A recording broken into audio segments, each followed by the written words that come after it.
Hey everyone, this is Pro Chess coming at you with a chess trap called the Boston Keininger trap. And the way this trap works is pretty simple. Um, it's a little bit convoluted. There's a lot to memorize in terms of lines, but these are usually typical lines that are played. So it's not like it's something that's overly challenging for a player to achieve. So anyway, the game opens up e4, knight f6, pawn c4, pawn e5, threatening that queenside pawn. White decides to double up the pawns and attacks the knight. The knight has to move, so it goes to g4. After that, we go to b4 to protect that pawn. That's an obvious and logical move. Then knight c6. Knight c6 attacks that pawn even more, putting more and more pressure on it. Now the idea is to try and keep white a little bit off guard and distracted. That's kind of important, the psychology of it all.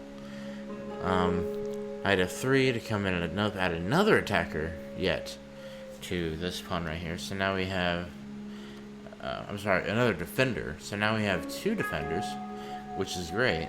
We have one defender here, one defender here, and we could easily add another by bringing the queen out and then moving her up here per se, but none of that's relevant right now. We're gonna go ahead and take the check that's right out wide open, and White's gonna respond with d2. Now, if White doesn't respond with d2, this is still a very playable position for Black. However, this is the d2. This is how the trap goes. So you get d2. You move your queen out and attack that pawn even further with three attackers now. Then they're going to try to push your bishop away and take it. And you're going to ignore that threat completely. You're going to let them take the pawn. You see what just happened there? That move right there is very critical. Instead, you take that knight right there. And I have to tell you, 9 times out of 10, your opponent's going to be tempted to take this bishop merely because it opens up this this rank right here.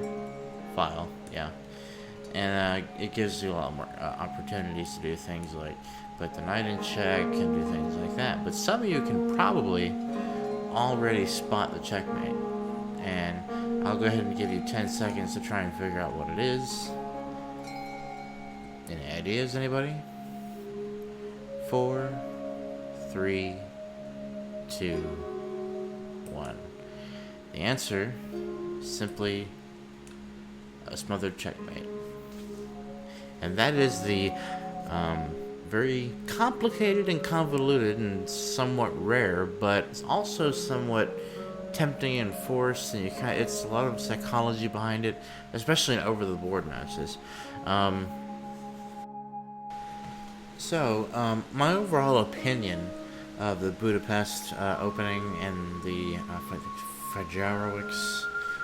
I can't pronounce those names, variations, leave me feeling pretty good. It feels like Black really has a great opportunity to capitalize on White's horrible structure on the queen side, because oftentimes they're going to neglect the queen side and focus on the king side. So that kind of lends a little bit of leeway to the beginner player. But at the same time, it's a little bit hard to memorize, and the moves have to be made just right for it to work. But anyway, I'm going to go ahead and show off a game by Batesley and I can't spell that. Gilbert S. Gilbert and Batesley were both rated above 2,100. And anyway, the game, surprisingly, by the way, ended in 24 moves. And I'll go ahead and leave it at that. And have a nice day. Leave a thumbs up if you like this video, subscribe, like it, share it, learn from it, whatever you want to do.